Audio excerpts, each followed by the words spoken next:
Hello नमस्कार साथियों, आप सभी का क्रिस क्लासेज में स्वागत है। जल्दी से जल्दी सभी बच्चे आ जाइए और क्लास को लाइक कर दीजिए और एक बार सभी अपने दोस्तों और भाई बहनों को जो भी BSTC की तैयारी कर रहा है उनके पास में शेयर कर दीजिए ताकि वो भी इस क्लास का लाभ उठा सके। जय श्री कृष्णा, राधे राधे। एक बार सभी बच्चे आ जाइए। और हम पढ़ रहे थे शिक्षण अभिरुचि, और शिक्षण अभिरुचि में हमारा टॉपिक है सतत एवं समग्र मूल्यांकन।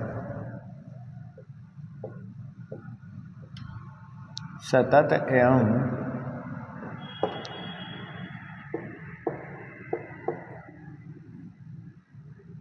समग्र मूल्यांकन।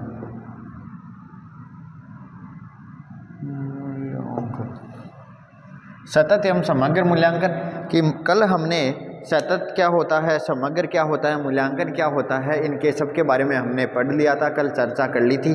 और आज कल हमने सबसे पहले मूल्यांकन पढ़ना स्टार्ट किया था।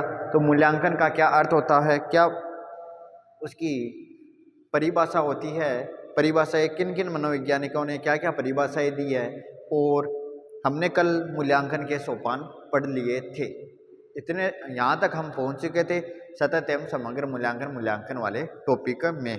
तो आज हम अब नेक्स्ट पढ़ेंगे मूल्यांकन की विशेषताएं, कि मूल्यांकन की क्या क्या विशेषताएं हैं, यह हमें पढ़नी है आज।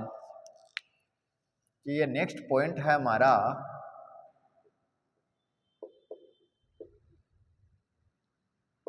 मूल्यांकन की विशेषताएं, कि मूल्यांकन की क्या क्या विशेषताएं हैं, यह हम आज पढ़ने वाले हैं कि मूल्यांकन की विशेषताएं। तो मूल्यांकन की क्या क्या विशेषताएं हैं यह हम पढ़ने वाले हैं। तो इसमें सबसे पहले मैं एक बार पॉइंट लिख लेता हूं कि क्या क्या पॉइंट है मूल्यांकन की विशेषताओं। सबसे पहले हमें एक नंबर पर दे रखी है वस्तुनिष्ठता। वस्तुनिष्ठता। फिर 2 नंबर पर दे रखी है विश्वसनीयता। विश्वसनीयता। फिर 3 नंबर पर दे रखी है वैधता।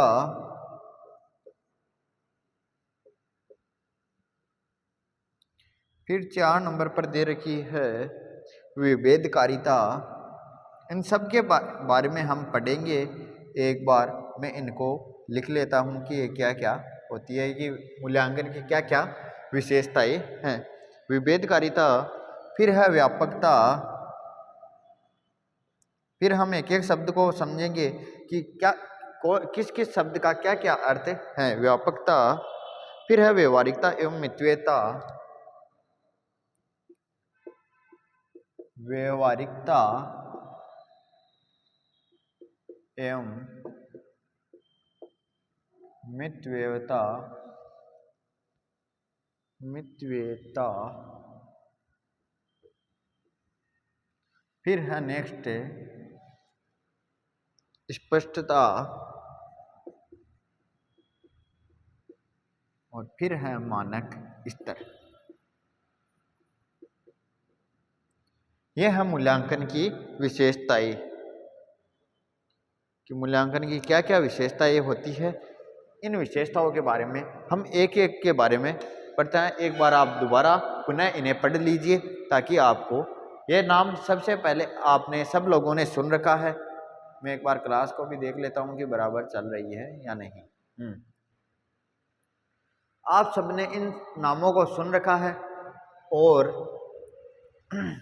पता भी है कुछ बच्चों को, लेकिन कुछ एक ने क्या है इनका नाम नहीं सुन रखा है। तो हम क्या एक एक शब्द के बारे में जानेंगे, कि एक एक शब्द के बारे में कि क्या क्या होता है, कि वस्तुनिष्ठता क्या होती है, स्पष्टता क्या होती है, विश्वसनीयता क्या, वैधता, विभेदकारिता, व्यापकता, व्यवहारिकता, मितव्ययता, स्पष्टता, मानक स्तर, ये सब के बारे में हम जांच करेंगे कि मूल्यांकन की विशेषता, की मूल्यांकन में वस्तुनिष्ठता की किस प्रकार विशेषता है, कि मूल्यांकन है उसमें वस्तुनिष्ठता किस प्रकार काम में आती है।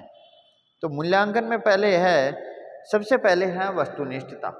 वस्तुनिष्ठता वाले मूल्यांकन की वस्तुनिष्ठता वाला मूल्यांकन इस प्रकार से किया जाता है कि मान लो वस्तुनिष्ठ प्रश्नों के माध्यम से, वस्तुनिष्ठ प्रश्न हो गए आपके MCQ प्रश्न। आपके 12वीं तक वस्तुनिष्ठ प्रश्न नहीं आए थे लेकिन कम आए थे, लेकिन जो 12वीं के बाद में जो भी एग्जाम होती है वो लिखित परीक्षा को छोड़ दो और जो भी बाकी परीक्षाएं होती है उनमें क्या आपके वस्तुनिष्ठ प्रश्न आते हैं। आपको इस प्रकार के क्वेश्चन दे रखे होते हैं वस्तुनिष्ठ प्रश्न।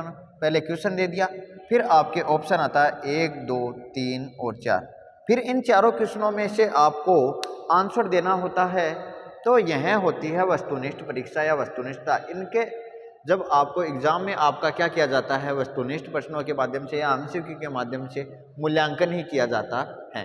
कि मान लो अगर हम कल परसों BL सर ने GK की क्लास लगाई थी 12 घंटे, तो वो क्या लेकर आए थे, ऑब्जेक्टिव क्वेश्चन लेकर आए थे।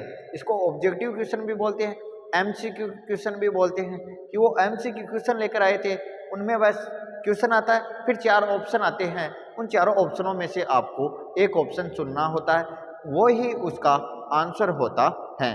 तो वो क्या होगी, वस्तुनिष्ठता। वो क्या होगी, वस्तुनिष्ठ प्रश्न कौन से हो गए, वस्तुनिष्ठता के माध्यम से किस प्रकार का मूल्यांकन किया जाता है। तो जो 12th के बाद में जो भी कंपटीशन एग्जाम होती है वो सभी वस्तुनिष्ठ प्रश्नों के माध्यम से ही होती है। तो वस्तुनिष्ठता क्या होगी, इसका आंसर एक शब्द में या फिर एक ही लाइन में एक वाक्य के माध्यम से आंसर दिया हुआ होता है, वो हो गए वस्तुनिष्ठ प्रश्नों के माध्यम से ही मूल्यांकन करना। फिर है विश्वसनीयता। विश्वसनीयता का अर्थ होता है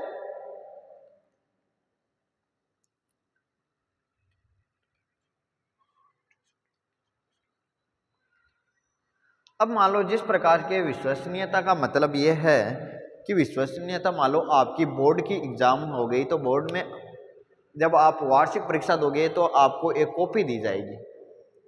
मान लो ये कॉपी है, ये कॉपी दी जाएगी, तो उसमें मान लो आपके डिटेल आ गई, ये फिर डिटेल आ गई। इस कॉपी में आपके नंबर आगे मान लो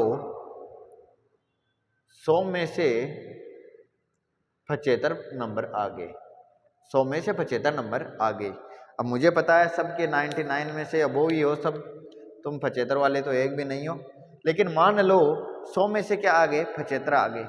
अब इस कॉपी को चाहे किसी भी मास्टर से चेक करा लीजिए या फिर कितने ही टीचरों से ये कॉपी चेक करा लीजिए, इसका क्या है, एक शुद्ध तौर पर इस कॉपी में 100 में से 75 ही नंबर आते हैं।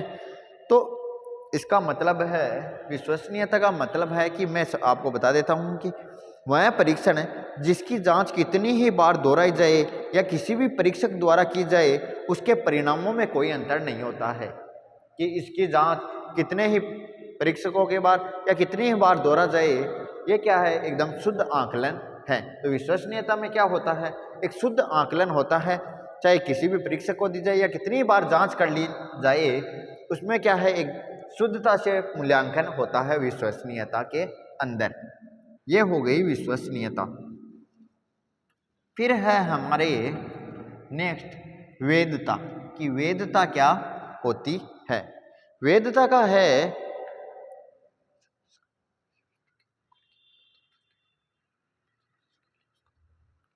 कि वैधता होती है, वैधता वह परीक्षण जिसका निर्माण विषय वस्तु के अनुकूल किया जाता है। कि वैधता के अंदर क्या आता है कि विषय वस्तु के अनुकूल, अगर मान लो आपका 12th का पेपर छापा जाता है या BSTC में आपका सिलेबस दे रखा है, आपको कितने क्वेश्चन आएंगे, आपके 300 क्वेश्चन आएंगे, तो ये क्या आपके सिलेबस दे रखा है उसके आधार पर ही आएंगे। तो वैधता क्या होती है, वैधता का मतलब यही है कि जिसका निर्माण विषय वस्तु के अनुकूल किया जाना चाहिए। कि इन 300 प्रश्नों का निर्माण आपके सिलेबस के अनुसार करना चाहिए, वो क्या होगी, वैधता हो गई। तो वैधता में क्या, जो आपका सिलेबस जारी किया गया है उसी के अंदर से या उसी के अनुकूल आपका वो पेपर होना चाहिए, वो होती है वैधता। फिर अब है विभेदकारिता। विभेदकारिता का अर्थ होता है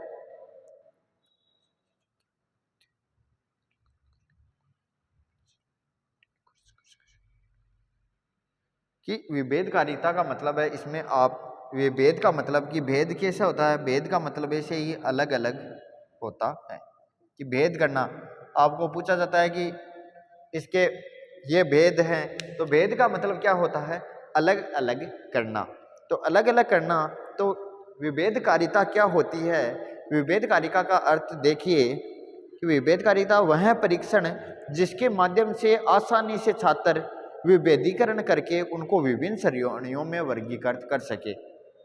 कि वह परीक्षण जिसके माध्यम से आसानी से छात्र विभेदीकरण करके अलग अलग करके उनको विभिन्न श्रेणियों में वर्गीकृत कर सकता है। विभेदकारिता का मतलब हो गया इस प्रकार से मूल्यांकन करना कि मान लो एक शिक्षक है, जिस प्रकार शिक्षक एक बच्चों का एक क्लासरूम है, मान लो 60 बच्चों का क्लासरूम है, उनमें विभेद करता है, वो अलग अलग करके टॉपर को और जो फेल होने वाले हैं और जो मध्य हैं उनको वो अलग अलग छांटता है, वो होती है विभेदकारिता। तो विभेदकारिता का भी मतलब आप समझ गए होंगे कि वो क्या होती है, विभेदकारिता होती है।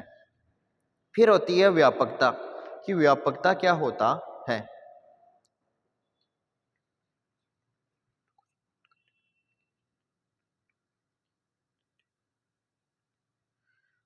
व्यापकता होती है, व्यापकता का अर्थ है वह परीक्षण जिसमें संपूर्ण विषय वस्तु को समाप्त करते हुए निर्माण किया गया हो। अगर मान लो आपके बीएसटीसी का पेपर है 300 नंबर का और आपका सिलेबस में से ही जारी करना है, सिलेबस में से ही जारी करना है, लेकिन आपका सिलेबस का एक ये क्वेश्चन 300 क्वेश्चन है, सिलेबस में से न देकर पूरे मान लो पाठ्यक्रम में किसी भी से भी मान लो आ गया। अब आपको शिक्षण अभिरुचि दे रखी है, रीजनिंग दे रखी है, रीजनिंग में मैं मान लो आपके जो टॉपिक दे ही नहीं रखा उससे आपको प्रश्न पूछा जाए या क्वेश्चन पूछा जाए, तो यह आपके साथ में ये क्या होगी, एक व्यापक तौर पर, कि व्यापक यानी पूरा सिलेबस आ गया। मान लो पाठ्यक्रम है, पाठ्यक्रम पूरा आ गया, व्यापक होता है पाठ्यक्रम। आपका एक सिलेबस एक निर्धारित होता है कि सिलेबस के आधार की वैधता के अंदर क्या है, एक फिक्स अनुकूल 300 क्वेश्चन वैसे ही देंगे कि आपको सिलेबस दिया है उनमें से ही छाटेंगे। और व्यापकता का अर्थ है कि आपको टॉपिक दे दिया, टॉपिक में से कहीं से भी पूछा जा सकता है, नहीं आपका कोई लेवल देखा जाता है, न ही कुछ आपको बताया जाता है, और क्वेश्चन है सिलेबस के आधार पर। अभी कुछ दिनों पहले कोरोना के बाद में एक पेपर लगा था जिसमें जो RSSMB है उनके अध्यक्ष है अभी आलोक राज, और पहले भी वही थे। तो उन्होंने इस प्रकार का पेपर छापा कि उसमें क्या है, शिक्षा मनोविज्ञान है वो थी, तो 30 क्वेश्चन आने थे और उसमें सिर्फ आया 2 क्वेश्चन, कि 30 क्वेश्चन आने थे और 2 क्वेश्चन, तो ये क्या हो गया, एक वैधता अनुकूल नहीं है, और क्या होगी, व्यापकता होगी कि उन्होंने क्या हर प्रकार से कि पाठ्यक्रम के आधार पर फिक्स कर रखा है 30% आने हैं, लेकिन 2 क्वेश्चन देके उन्होंने क्या व्यापकता बढ़ा दी। व्यापकता का अर्थ यही होता है कि उनका क्या एक सिलेबस पाठ्यक्रम के आधार पर आपके पेपर बनाया जाता है, न कि सिलेबस के आधार पर। फिर है व्यवहारिकता एवं मितव्ययिता, कि व्यवहारिकता एवं मितव्ययिता क्या है, कि इस प्रकार के परीक्षण में व्यवहारिकता और मितव्ययिता की है कि इस प्रकार के परीक्षण में यह सबसे महत्वपूर्ण गुण है कि परीक्षण सरल, आकर्षक, रुचिकर, वातावरण, समय के सारणी तथा परीक्षा के निर्धारित मापन या निर्धारित समय के अनुरूप एवं व्यवहारिक जीवन में उपयोगी होनी चाहिए, जिसमें परिश्रम एवं धन कम खर्च हो। यह आपको ध्यान रखना है। कि व्यवहारिकता का क्या मतलब है, कि व्यवहारिकता का मतलब यह है कि जो आपका मूल्यांकन किया जाता है उसमें रुचिकर वाला होना चाहिए, उसमें कम खर्च और ज़्यादा देने की कोशिश की जानी चाहिए, और जो व्यापकता, व्यवहारिकता और मितव्ययिता के प्रति मूल्यांकन किया जाता है वो अच्छा और सरल होना चाहिए। यह होती है व्यवहारिकता एवं मितव्ययिता। स्पष्टता का मतलब आप सब समझ गए होंगे कि आपका मूल्यांकन है वो क्या होना चाहिए, स्पष्ट होना चाहिए। फिर अब मानक स्तर, मानक स्तर का मतलब होता है कि न तो मानक स्तर से कम होना चाहिए और न ही ज़्यादा होना चाहिए। कि मान लो जो आपको सिलेबस दे रखा है न तो उससे कम होना चाहिए न उससे ज़्यादा होना चाहिए। आपको एक पेपर सब बच्चों को टॉप, मिड और जो नॉर्मल बच्चे हैं और जो फेल होने वाले बच्चे हैं सबको ध्यान में रखते हुए पेपर का स्तर रखना चाहिए या उसी प्रकार से आपका मूल्यांकन करना चाहिए। तो ये क्या होगी मूल्यांकन की विशेषताएं।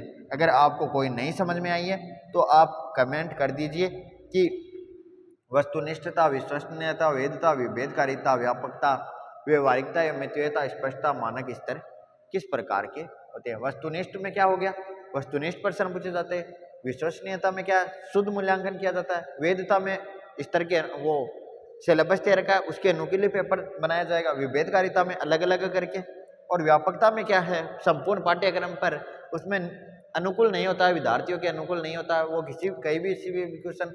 व्यवहारिकता का मतलब है कि रुचि के अनुसार सरल एवं बढ़िया पेपर बनाना चाहिए, बढ़िया मूल्यांकन होना चाहिए, स्पष्ट मूल्यांकन होना चाहिए, और मानक स्तर कि स्तर के अनुकूल न तो मानक स्तर से ज्यादा होना चाहिए न मानक स्तर से कम होने वाला पॉइंट होना चाहिए। यह आपको ध्यान रखना है। तो ये क्या हो गई मूल्यांकन की विशेषताएं हो गई हैं।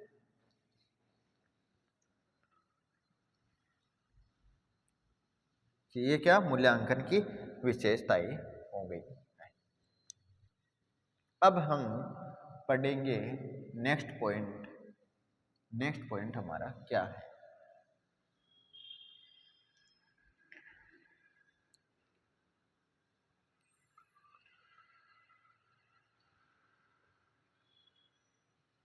नेक्स्ट देखिए, कुछ आपको पॉइंट दे रखे हैं कि मूल्यांकन की प्रक्रिया में शिक्षक को निम्न कार्य नहीं करनी चाहिए। कि मूल्यांकन की प्रक्रिया में शिक्षक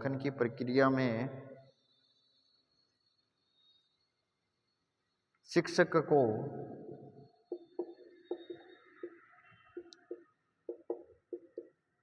निम्न कार्य नहीं करने चाहिए। यह आपको ध्यान रखना है। अब क्या क्या नहीं करना चाहिए, यह आपको ध्यान देना है कि नकारात्मक बोलना, कि बच्चों को नकारात्मक नहीं बोलना चाहिए।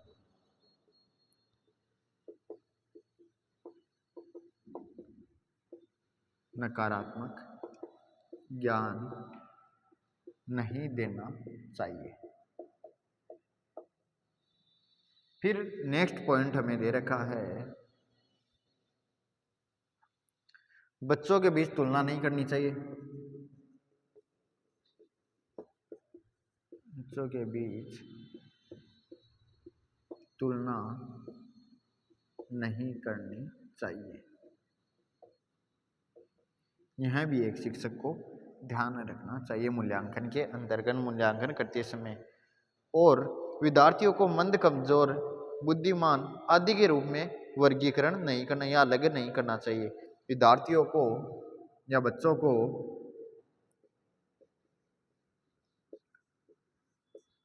मंद, कमजोर, बुद्धिमान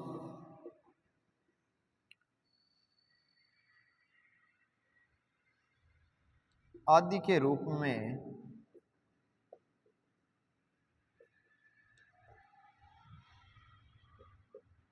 अलग अलग नहीं करना चाहिए, सबको समान रखना चाहिए। यह आपको ध्यान रखना है। तो अब हम एक बार समझते हैं, एक बार आप अपनी आंखों से निकाल लीजिए कि मैंने आपको क्या क्या पॉइंट लिखवाए हैं।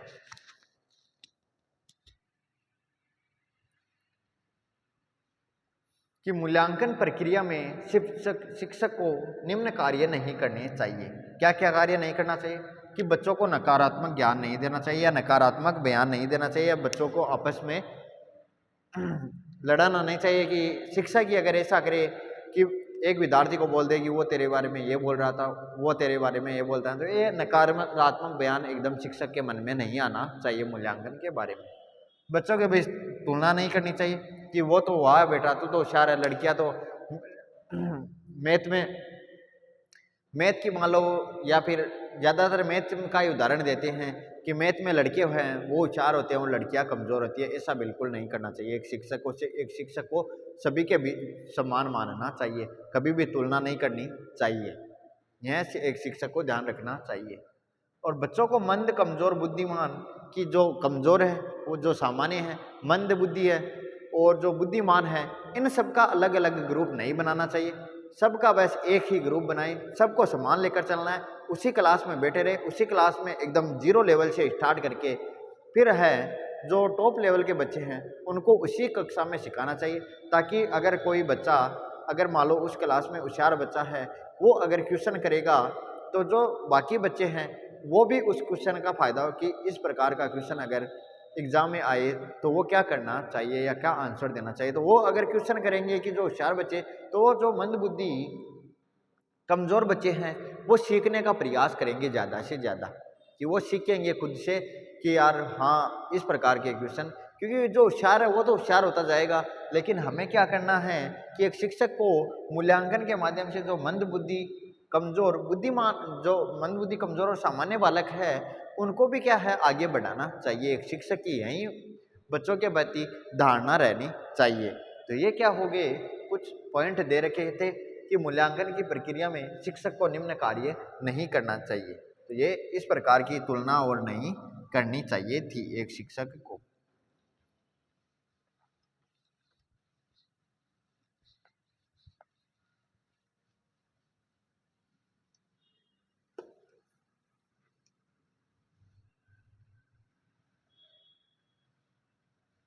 अब हमारा नेक्स्ट पॉइंट आता है कि मूल्यांकन की प्रकृति क्या क्या है। नेक्स्ट पॉइंट है हमारा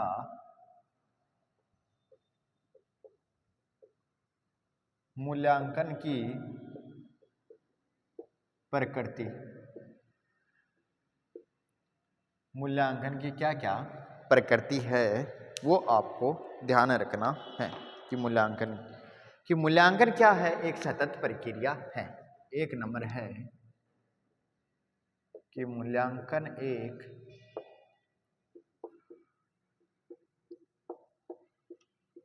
सतत प्रक्रिया है। क्या है? सतत प्रक्रिया है या निरंतर चलने वाली प्रक्रिया है। मूल्यांकन एक उद्देश्यनिष्ठ प्रक्रिया है। मूल्यांकन एक उद्देश्यनिष्ठ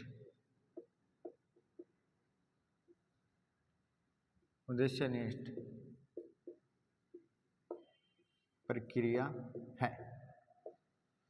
फिर तीसरी देखिए कि यह एक मूल्यांकन एक बाल केंद्रित प्रक्रिया है। यहां मान लो या मूल्यांकन एक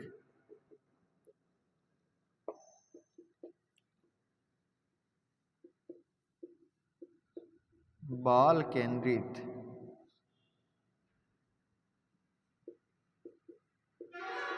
प्रक्रिया है।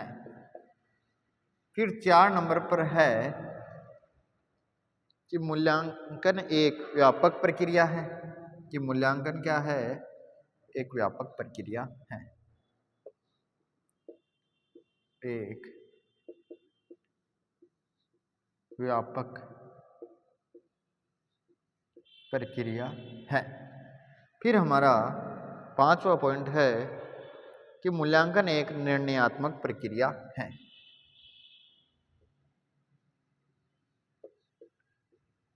एक निर्णयात्मक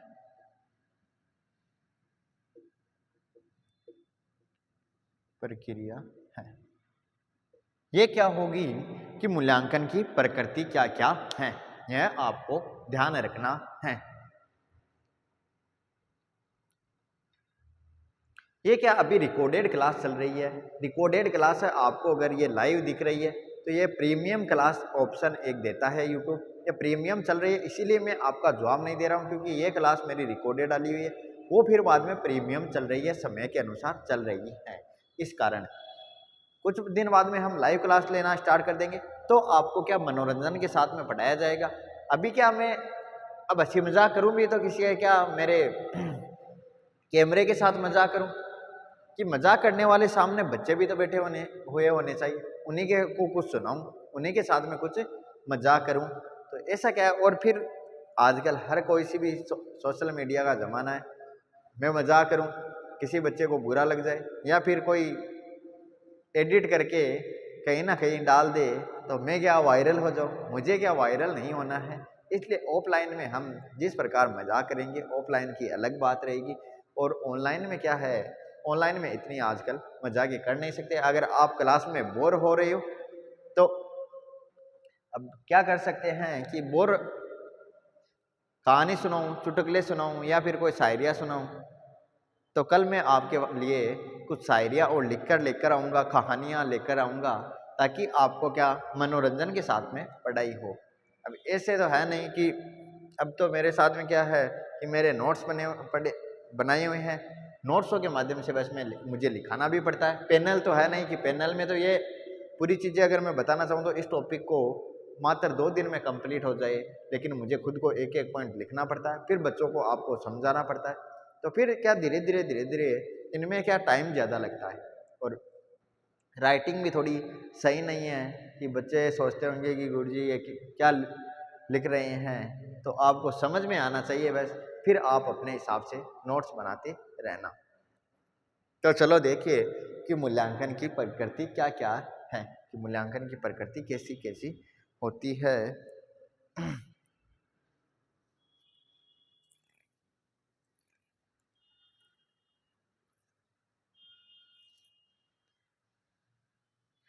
कि मूल्यांकन एक क्या है, सतत प्रक्रिया है।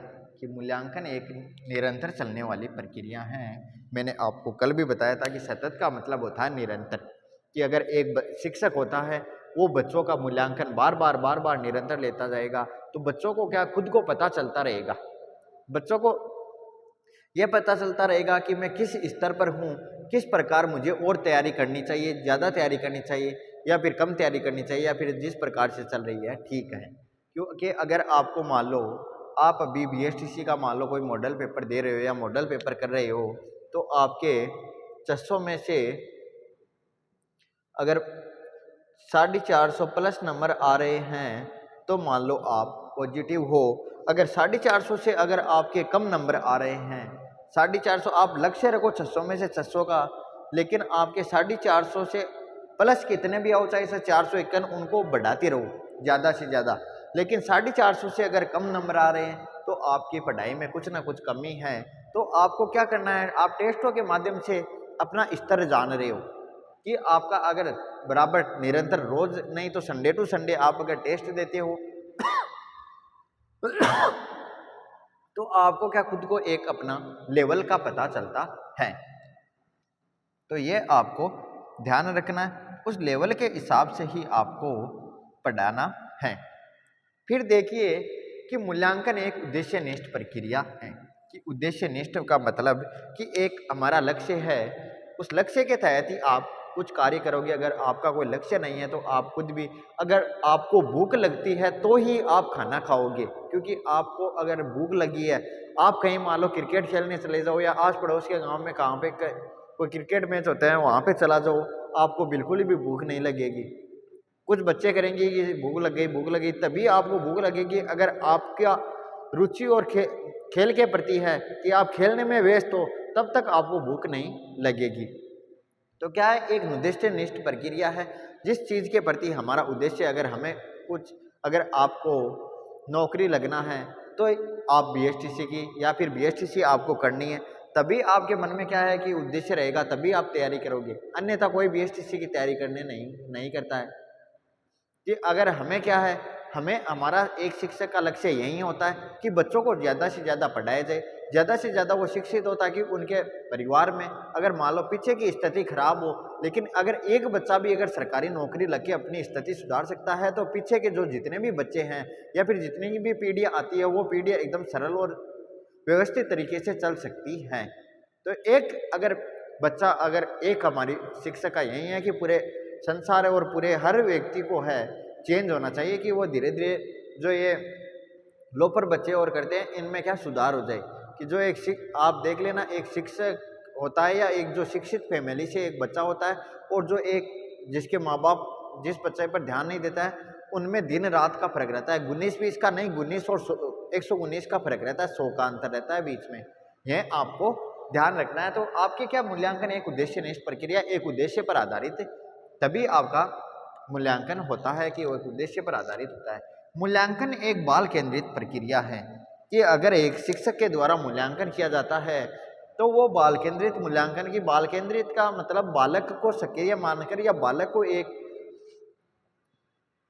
मानकर कि बालक के प्रति ही मूल्यांकन कराना चाहिए। बालक को केंद्रित मानते हुए एक शिक्षक को मूल्यांकन करना चाहिए कि अगर आपको मान लो मैंने एक टॉपिक दे दिया कि टेस्ट इसका है और मैं उस टॉपिक के टेस्ट आपकी अगर मान लो आप कि कोई बच्चा 1 साल का है, 2 साल का है, 3 साल का है, 4 साल का है, 5 साल का है, ये साल आ गई तो 1 साल में है बच्चा। 1 साल में ये तो है नहीं कि हम उससे मजदूरी करवाने लग जाए। 1 साल का बच्चा क्या है, एकदम छोटा होता है, वो जिस प्रकार से हमारे वो चल रहा है, विकास का परिवर्तन चलता रहता है, वो उसी प्रकार से चलता है। तो 2 साल का फिर बच्चा धीरे धीरे वो चलता है, फिर 3 साल का बच्चा अपने पैरों पर धीरे धीरे खड़ा होना स्टार्ट होता है, 4 साल का बच्चा थोड़ा सीख जाता है, 5 साल का बच्चा फिर क्लास स्कूल में जाता है तो वो धीरे धीरे उसका विकास होता जाता है। तो ये क्या एक बालक के ऊपर निर्भर करना चाहिए। अगर आप बीएसटीसी की तैयारी कर रही हो और आपको अगर लेवल दे दिया जाए आरएएस आईएएस लेवल का या रीट की लेवल का, तो आप उससे सहन नहीं कर पाओगे, आप उस सब्जेक्ट के प्रति आप बोर हो जाओगे। आपका क्या लेवल है बीएसटीसी का, तो आपका क्या लेवल, सरकार ने भी यही है कि अभी ये 12th क्लास निकले हुए बच्चे हैं तो इनको इतना हार्ड नहीं दे, क्योंकि ये जब 2-3 साल 4 साल ठोकर खाओगे आप कि बार बार अगर कंपटीशन पास कर लिया, नौकरी लग गए बढ़िया तैयारी करके मेहनत करके तो ठीक है। अगर आप आवारागरी करोगे, यहाँ पे घर वालों के पैसे बर्बाद करोगे, घर वाले पैसे लगा रहे हैं, तो फिर क्या आप अगर नौकरी नहीं लगोगे तो फिर आपको खुद को समझ में आएगा, 1 साल समझ में नहीं आएगा, 2 साल समझ में नहीं आएगा, 3 साल 4 साल चौथी साल में फिर आपको धीरे धीरे खुद समझ में आने लग जाएगा। तो क्या हो गया, मूल्यांकन एक बाल केंद्रित प्रक्रिया है कि मूल्यांकन एक व्यापक प्रक्रिया है। व्यापक मैंने अभी बताया था कि व्यापक का अर्थ होता है विस्तार। व्यापक क्या होता है, विस्तार या पूरा कि विस्तार पूर्वक आपको पढ़ाया जाता है। को एक सिलेबस दे दिया या पाठ्यक्रम दे दिया, उस पाठ्यक्रम के अंदर से आपको कहीं से भी क्वेश्चन पूछे जा सकते हैं। अगर मान लो ये पाठ्यक्रम है, इसमें आपके जीके का वेस्टेज भी है, जीएस का वेस्टेज भी है, इंग्लिश है, हिंदी है, रीजनिंग है और शिक्षण अभिरुचि है, तो इनका क्या आपके सबके वेटेज है। लेकिन ये क्या आपके स्तर के अनुसार आपका एक व्यापक ये दे रखा है, इसके अंदर से आपको किसी भी प्रकार के क्वेश्चन पूछे जा सकते हैं। बोर्ड एग्जामिनर होते हैं, वो हर बच्चे को ध्यान में रहते हुए एक व्यापक तौर पर वो अपना क्वेश्चन पेपर तैयार करते हैं। तो ये क्या हो गया, व्यापक प्रक्रिया हो गई। अब देखिए नेक्स्ट है मूल्यांकन एक निर्णयात्मक प्रक्रिया है कि निर्णयात्मक प्रक्रिया मतलब कि निर्णय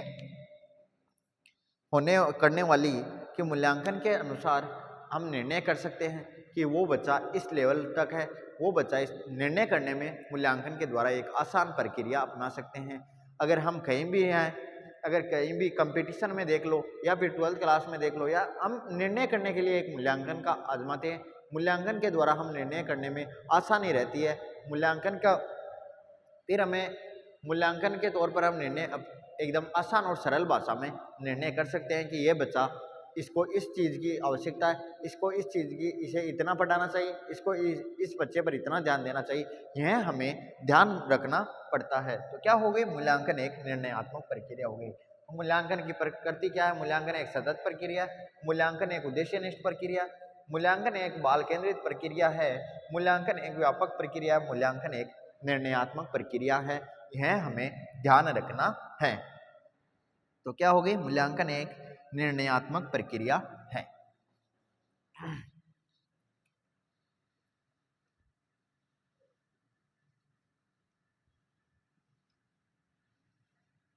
यह आपको ध्यान होना चाहिए। तो ये क्या हो गई मूल्यांकन की प्रकृति। अब हमें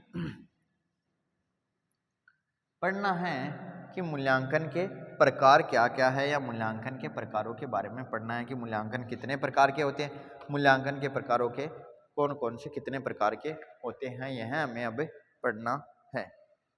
तो अब देखिए, अब मैं आपके एक सारणी बना देता हूं, फिर उस सारणी के अनुसार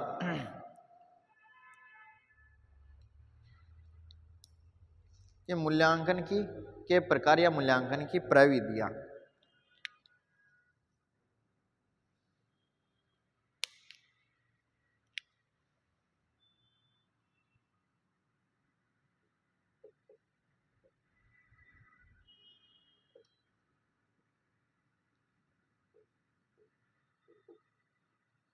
प्रकारियां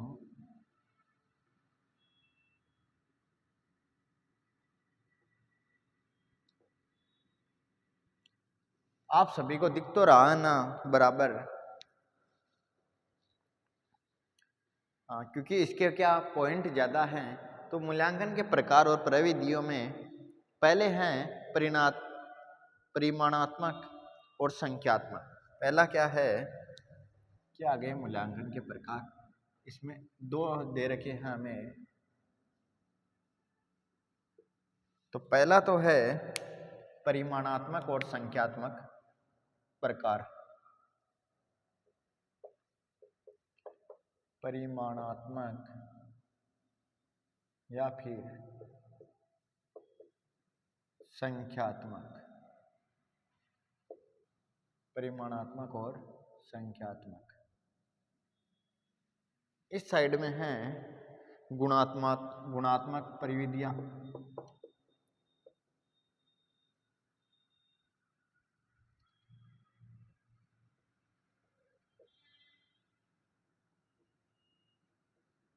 या फिर परिमाणात्मक और संख्यात्मक प्रविधियां।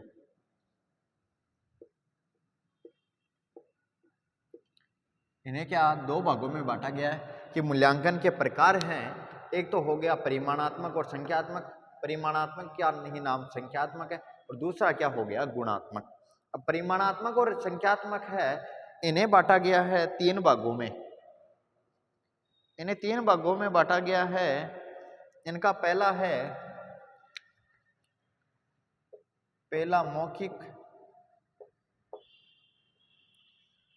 है मौखिक परीक्षा। दूसरा है प्रायोगिक परीक्षा।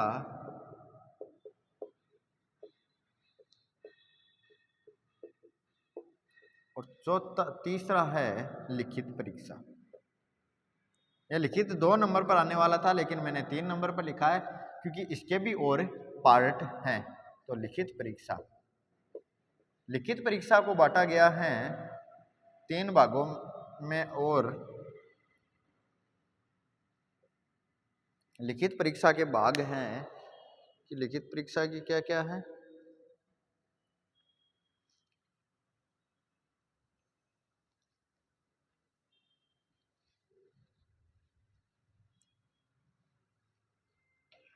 लिखित परीक्षा के हैं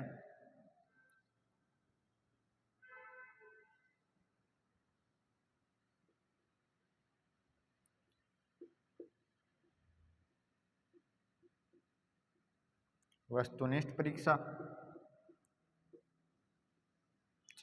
अति लघुरात्मक,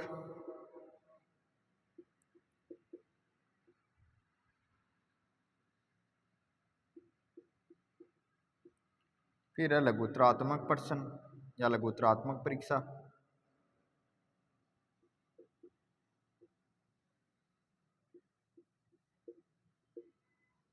फिर है निबंधात्मक परीक्षा।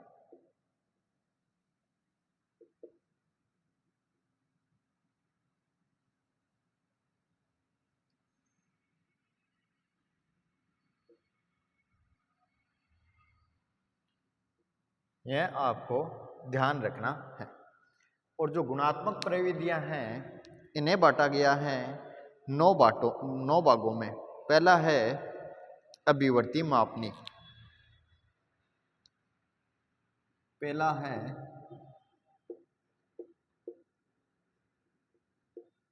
अभिवर्ती मापनी। दूसरा है समाजमिति विधि।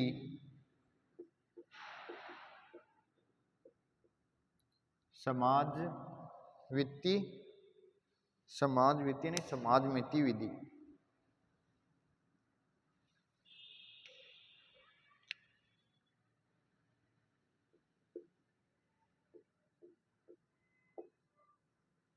फिर तीसरा है अवलोकन प्रविधि।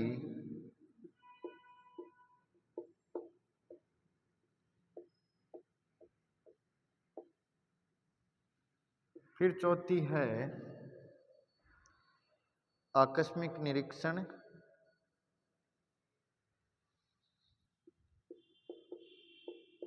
आकस्मिक निरीक्षण विधि। फिर 5 नंबर पर है जांच सूची।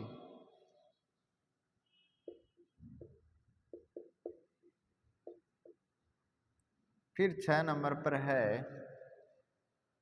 साक्षात्कार विधि।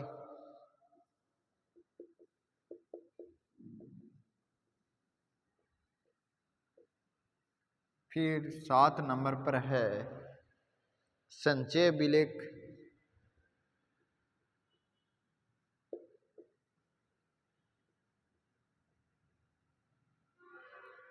फिर 8 नंबर पर है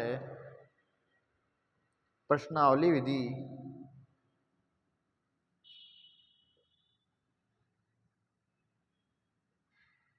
और फिर है 9 नंबर पर क्रम निर्धारण मापनी।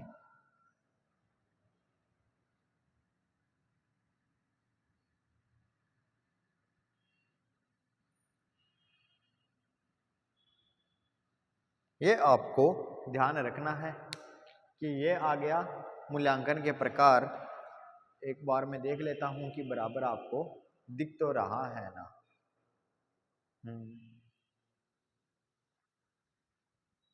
ये यहाँ पे लिखा हुआ है निबंधात्मक परीक्षा। ये है आपको ध्यान रखना।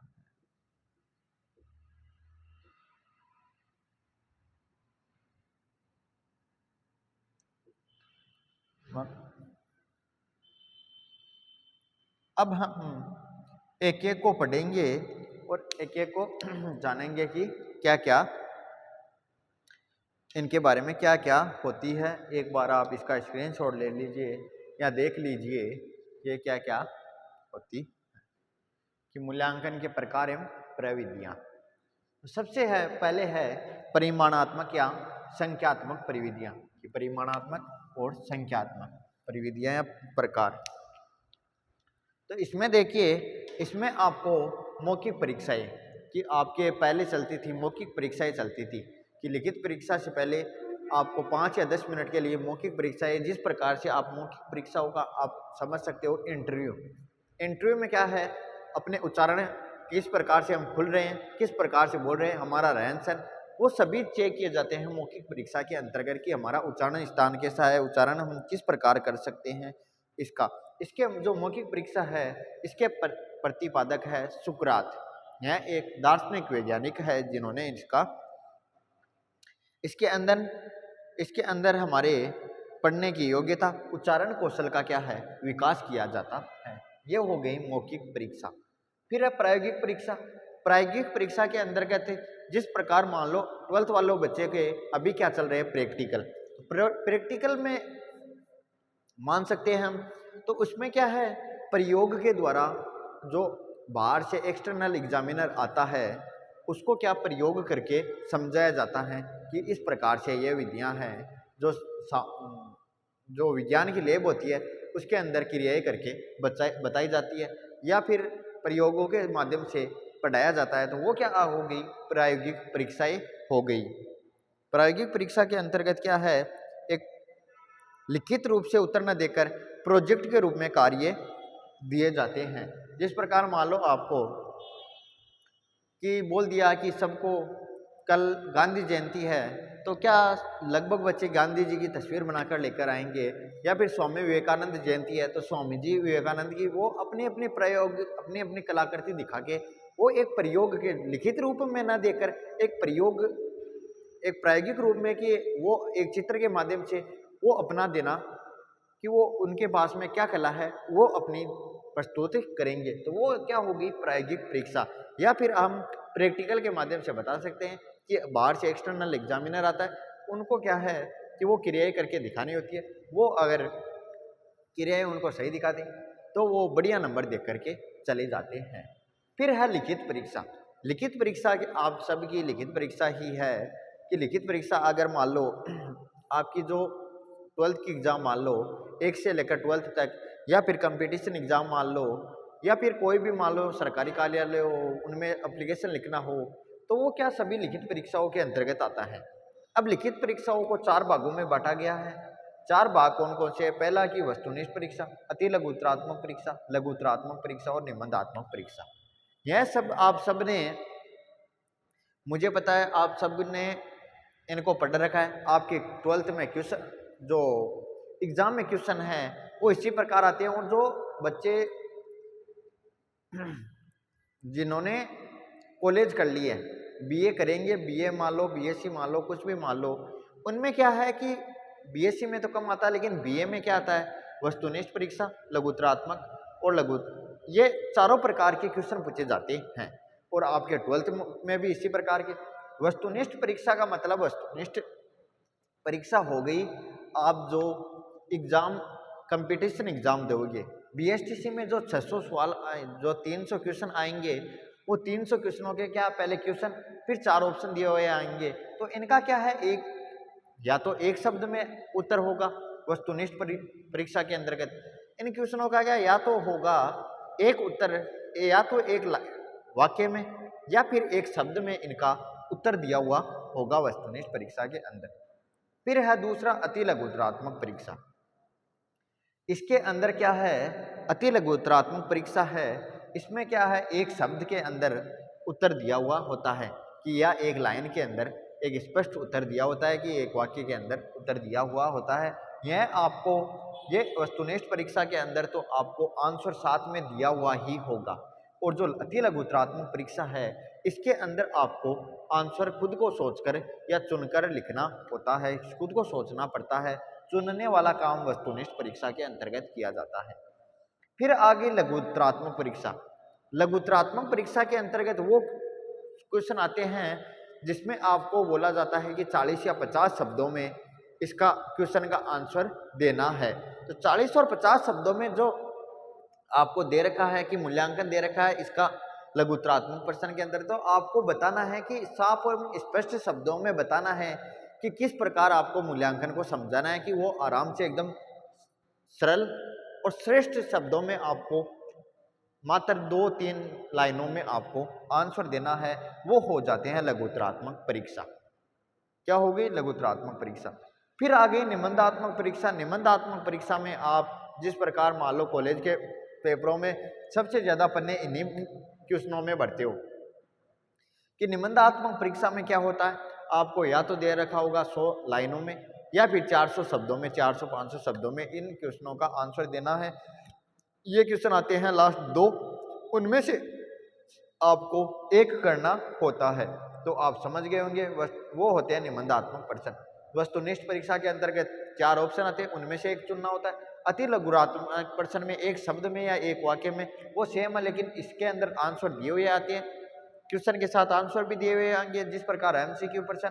और अति लघुत्तरात्मक परीक्षा के अंतर्गत आपको खुद को सोचकर उत्तर लिखना पड़ता है एक शब्द और व्यापक एक वाक्य में। फिर आ गया लघुत्तरात्मक परीक्षा। इसके अंतर्गत 40 या 50 शब्दों में एकदम सरल एवं श्रेष्ठ शब्दों में आपको आंसर देना होता है। और निबंधात्मक परीक्षा के अंतर्गत आपको 400 शब्दों में या 500 शब्दों में क्या आपको पेज बनने हैं 4 या 5, तो आपके नंबर आ जाएंगे इनमें फुल। एक पेज में अगर अगला आपको 2-4 नंबर भी देगा तो आपको 20-30 नंबर मिल जाएंगे, चाहे क्वेश्चन 10 नंबर का ही हो।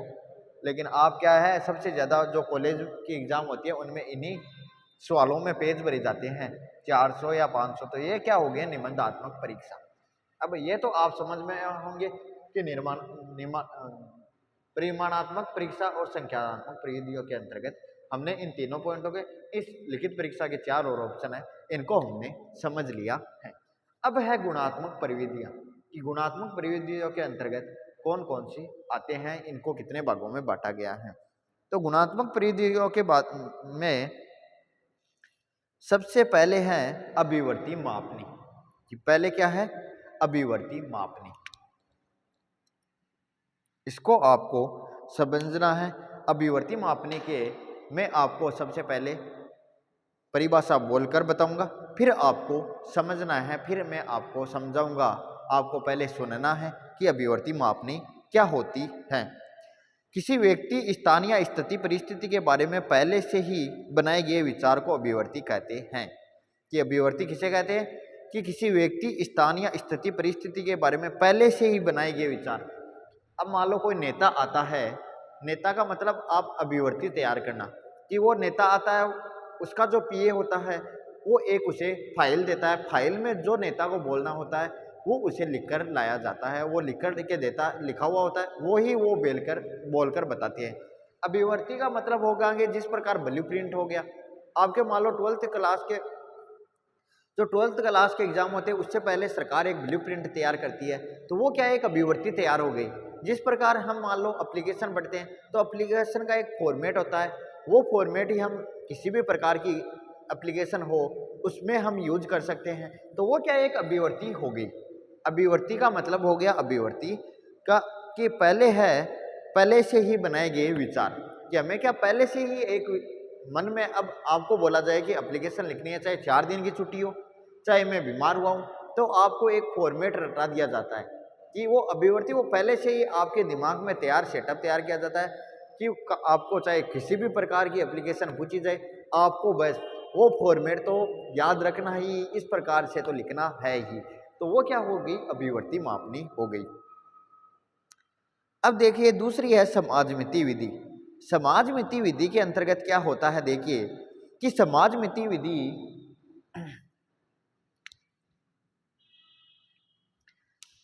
समाजमिति विधि के माध्यम से किसी बालक व्यक्ति के सामाजिक संबंधों के स्तरों का पता लगाया जाता है, कि कोई बालक व्यक्ति कितना लोकप्रिय है या समाज के द्वारा परिव्यक्त है। कि समाजमिति प्रक्रिया के मूल्यांकन के अंतर्गत यह पता लगाया जाता है कि समाज में उसकी छवि किस प्रकार है, कि एक जो बालक है वो समाज में किस प्रकार पेश आता है, कि लोकप्रिय है या फिर एक सहनशील एकदम बढ़िया आदमी है या फिर बढ़िया विद्यार्थी है।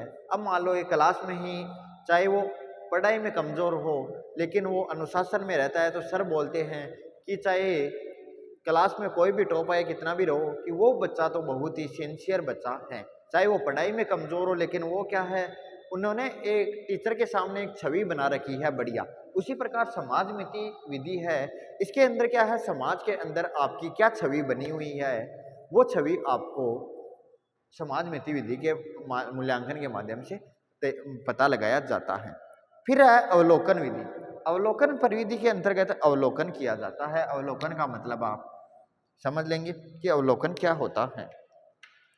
अवलोकन का मतलब समझिए, इस विधि द्वारा निरीक्षक किसी बालक के द्वारा किए गए व्यवहारों एवं योग्यताओं का आंखों के माध्यम से अवलोकन करके जानकारी प्राप्त करते हैं।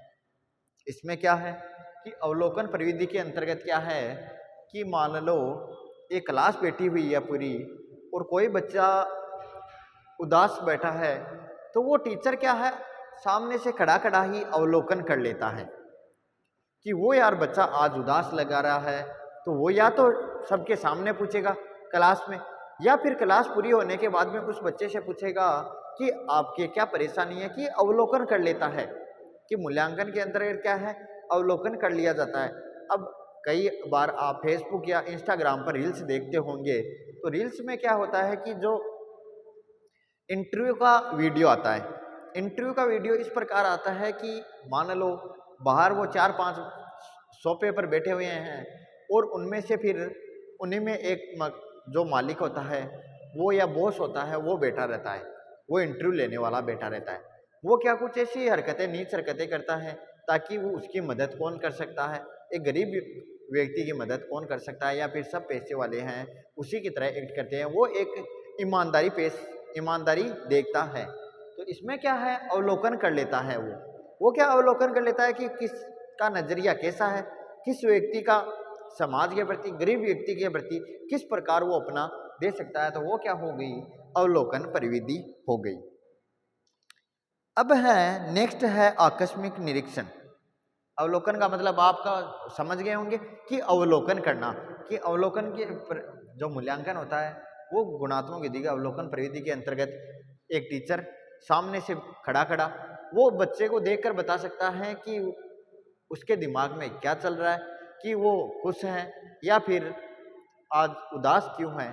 तो वो क्या अवलोकन कर लेता है। फिर है आकस्मिक निरीक्षण। आकस्मिक निरीक्षण क्या होता है, देखिए कि आकस्मिक निरीक्षण, इस निरीक्षण में अध्ययनकर्ता बालक के व्यवहार का, बालक को बिना बताए व्यवहार से संबंधित महत्वपूर्ण घटनाओं एवं कार्यों का निरीक्षण करता है। इसमें देखिए कि आकस्मिक निरीक्षण का मतलब हो गया, आकस्मिक का मतलब आप ऐसे भी समझ सकते हो अचानक से, क्या अचानक, आकस्मिक का अर्थ होता है अचानक। तो इसका मतलब हो गया कि जो एक इस प्रकार के मूल्यांकन में जो मूल्यांकन करने वाला होता है वो अचानक निरीक्षण करता है, या फिर बच्चों को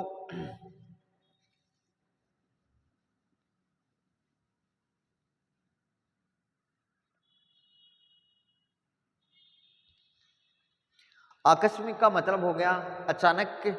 या फिर देखते हैं कि मान लो मैं आपको एक उदाहरण देता हूं कि आपको एनडीए नाम सुना होगा, ज़्यादातर बच्चों ने। एनडीए होता है एक ऑफिसर जिसमें मैथ वाले बच्चे या फिर मैथ वाले बच्चे जा सकते हैं। तो इसका इंटरव्यू चलता है 1 महीने तक। 1 महीने में क्या है कि आप जिस प्रकार, मान लो ये बड़े बड़े वो जो राज्य होते हैं उनमें इनका इंटरव्यू लिया जाता है। इनका इंटरव्यू लिया जाता है तो जब आप घर से निकलते हो उनको पूरा आपका बायोडाटा उनके पास में रहता है कि आप इस जगह से आ रहे हो, इस जगह पे जाएंगे, किस प्रकार से आपको जाएंगे, वो आपको टिकट टाकट पूरी फिक्स करके देते हैं। तो वो अपना पता लगा लेते हैं कि कौन सा बच्चा किस जगह से आ रहा है। तो वो जब आप घर से बाहर निकलते हो वहीं से आपका निरीक्षण करना स्टार्ट कर देते हैं और आपको पता भी नहीं लगने देते कि मेरा इंटरव्यू चल रहा है या निरीक्षण चल रहा है। आप किस प्रकार से आपका रहन सहन है, किस प्रकार से आपका दूसरों के प्रति बोलने का प्रति व्यवहार है, ये सब वो अपने आप चेक कर लेते हैं और आपको है वो पता भी नहीं लगने देते कि आप पर नज़र है या नहीं। जब आपका इंटरव्यू कंप्लीट होता है तब आपको ये बातें बताई जाती है। तो आप सोचते होंगे कि यार मुझे तो पता ही नहीं था कि मेरा इंटरव्यू इस प्रकार चल रहा था कि मैं घर से बाहर पैर रखते ही मेरे पे नज़र रखने स्टार्ट कर दी थी। तो इस प्रकार के निरीक्षण को क्या कहा जाता है, आकस्मिक निरीक्षण कहा जाता है। कि उनको खुद को पता नहीं है मेरे को और मेरा क्या है इंटरव्यू चल रहा है या निरीक्षण चल रहा है कि किस प्रकार से। तो वो क्या हो गया, आकस्मिक निरीक्षण हो गया। फिर है जांच सूची। जांच सूची, जांच सूची के अंतर्गत देखिए इस सूची में कुछ कथनों का निर्माण किया जाता है। इन कथनों के संबंध में बालक को हाँ या ना में उत्तर देना होता है। जांच सूची में क्या है कि बालक को हाँ या ना में उत्तर दिया हुआ होता है।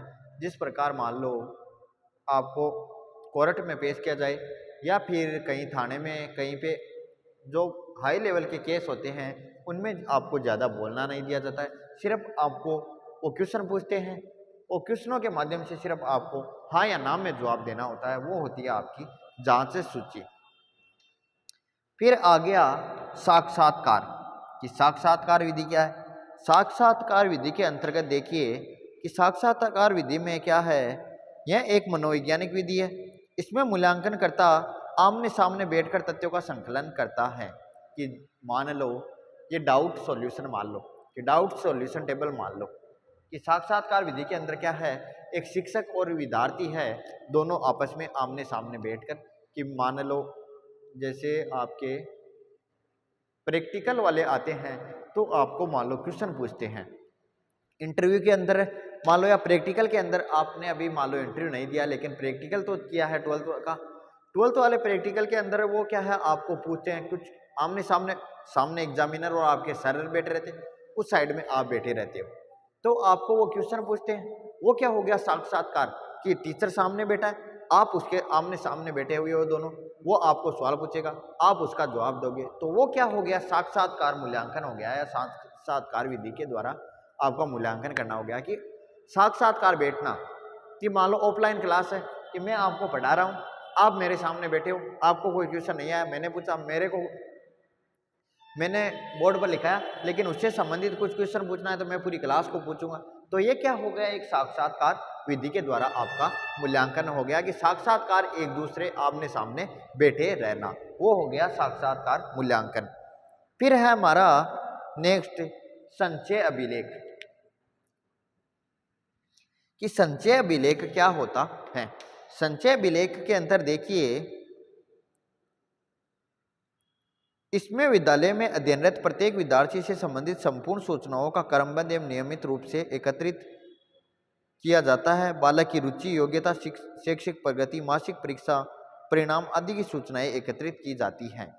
संचय अभिलेख का मतलब हो गया कि आपके मान लो 12th क्लास में हो आप, और आपके जो बायोडाटा है कि हर टेस्ट में कितना नंबर आ रहा है, हर परीक्षा में, द्वार्षिक परीक्षा में कितने % आए, और जो तो आपका क्या पूरा बायोडाटा सर के पास आ जाता है, ऑफिस में पड़ा रहता है, कि कल ना आपको आपके परिवार वाले अभिभावक आए, जब वो कहे कि सर आपने क्या पढ़ाया, तो वो आपको एक संचय अभिलेख हर बच्चे का एक तैयार किया हुआ होता है, वो अभिलेख अपने तुम्हारे माता पिता को दिखाएंगे कि आपकी बच्चे की पूरे साल की बायोडाटा ये है, पूरी लिस्ट ये है कि टेस्टों में कितने नंबर आए, अर्धवार्षिक में कितने % आए, वार्षिक से पहले प्री बोर्डों में या फिर वार्षिक से पहले टेस्टों में इतने इतने नंबर आए हैं, उसका क्या रहा।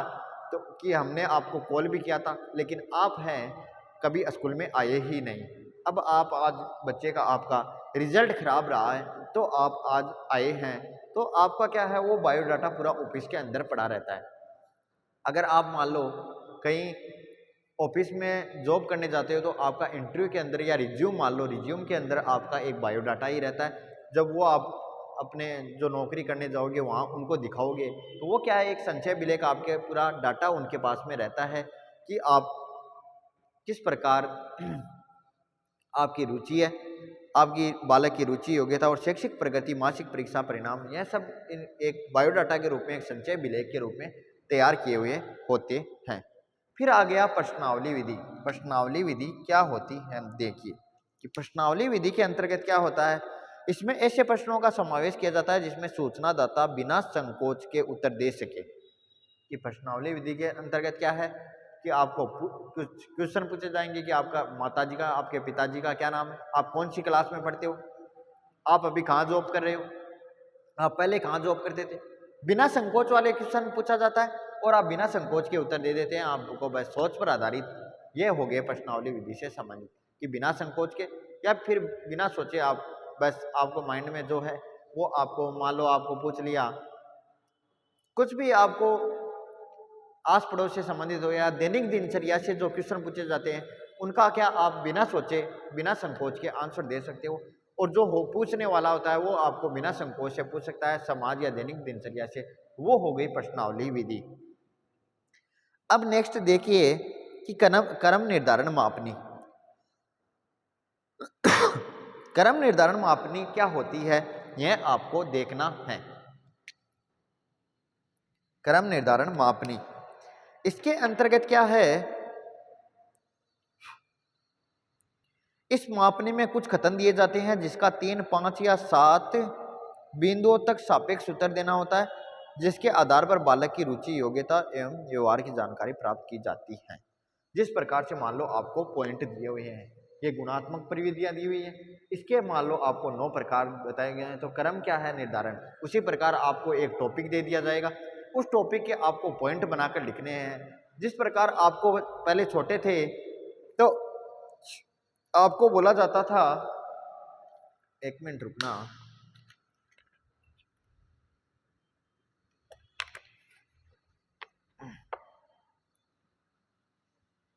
क्रम निर्धारण मापनी का मैं आपको सीधा और शॉर्ट उदाहरण देता हूँ। जब आप छोटे थे तो आपको बोला जाता था कि गाय पर निबंध लिखो, तो आप क्या लिखते थे कि गाय के 4 पैर होते हैं, गाय के 1 सींग 1 पूंछ होती है, गाय के 2 सींग होते हैं, गाय के 2 नाक होते हैं, गाय दूध देती है। तो ये क्या आप पॉइंट बना करके आंसर देते थे। तो वो पॉइंट बनाना क्या है, क्रम निर्धारण मापने के अंतर्गत आता है। कि क्रम निर्धारण मापने के अंतर्गत पॉइंट टू आपको एक टॉपिक दे दिया जाए कि गाय पर निबंध लिखो, फिर आप क्या उसके पॉइंट लिख लिख कर बता देते। वही क्या है, क्रम निर्धारण मापनी है कि आपको 1 2 3 4 पॉइंट बना करके समझाना है उसको। कि गाय के बारे में आप या कुत्ते के बारे में देख लो, हाथी के बारे में देख लो, हाथी की 1 सूंड होती है, हाथी के 4 पैर होते हैं। ये 5-10 लाइनें तो आपके फिक्स थी। हाथी के 2 सींग होते हैं, ये आपको फिर उसी में क्या है वो होती है क्रम निर्धारण मापनी। आपको एक कंटेंट या एक टॉपिक दे दिया जाता है, उसको आपको पॉइंटों के माध्यम से समझाना होता है। ये हो गई क्रम निर्धारण मापनी। आप समझ गए होंगे कि मूल्यांकन के प्रकार हमने समझ लिए, परिमाणात्मक और संख्यात्मक, और दूसरा है गुणात्मक प्रविधियां। तो इसके कितने प्रकार है, 9, और इसके प्रकार है 3, और लिखित परीक्षा के कितने प्रकार है, 4 प्रकार है। हमने ये समझ लिए हैं पूरे के पूरे। यह क्लास आज मैं यहीं समाप्त करता हूं। आज हमारा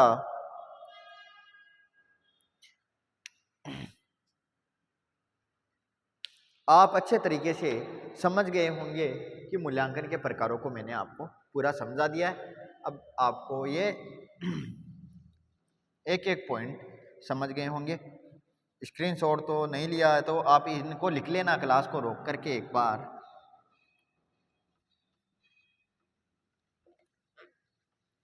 ये हो गए मूल्यांकन के प्रकार। कल हम पढ़ेंगे नेक्स्ट इस टॉपिक को।